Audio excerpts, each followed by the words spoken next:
Okay, so another anonymous question, is I find it really tough to draw in that Walt Stanchfield gesture style lots of board artists use, and wondering if you have any advice for that. My situation may be different though, since I've actually done a huge share of figure drawing.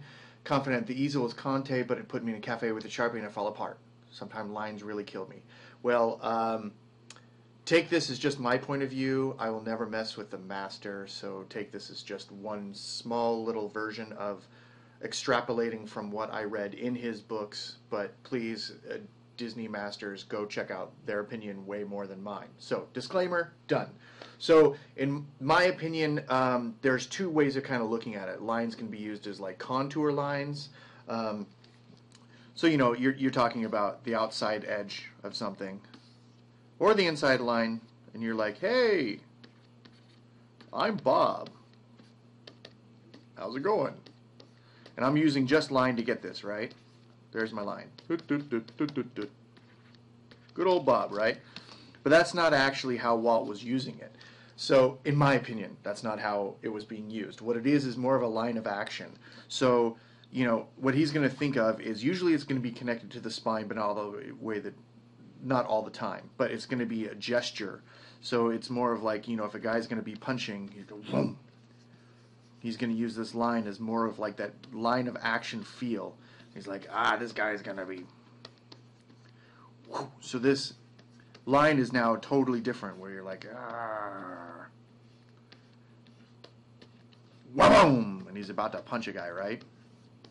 So all of a sudden, line is a complete different context than trying to describe something. What you're really just saying is, what's my line of action? So if you want to practice this, in my humble opinion, is you want to start thinking about things as adverbs and adjectives and not nouns. So when you're using the conte or you're drawing a person, you're thinking like, okay, spine is this, and arm comes this way, and then head is over here, and then my leg is going to come out, and my other leg is going to come out, and I have a guy. Yay, right? Those are all the nouns, right? You got your leg, you got your arm, you got the... But when you think of adverbs, you're thinking of like heroic. So you're going to push out that chest even more so.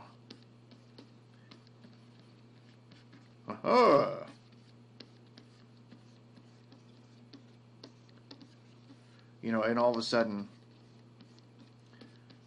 you're thinking a little bit more. And this even works to the point of taking your line of action towards even like a face. You know, if somebody is curmudgeony or pointy,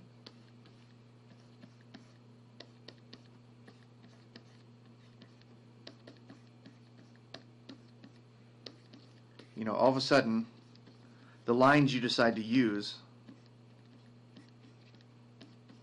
instead of just thinking of the noun of nose, eyes, guy. So this, you know, I'm not trying to draw that person, you know, that I see in front of me, but I'm taking the ideas behind them and going, oh, yeah, how do I turn that into a character? So those lines of actions, if you look at this, they're all these swooping lines coming down, and they're all trying to say something. They're all line of action instead of just a contour line. I'm trying to say this guy's pointy, he's curmudgeony, he's aggressive. There's something to that. So that's how I kind of take it. So good luck, and hopefully that helps a little bit. All right. Bye.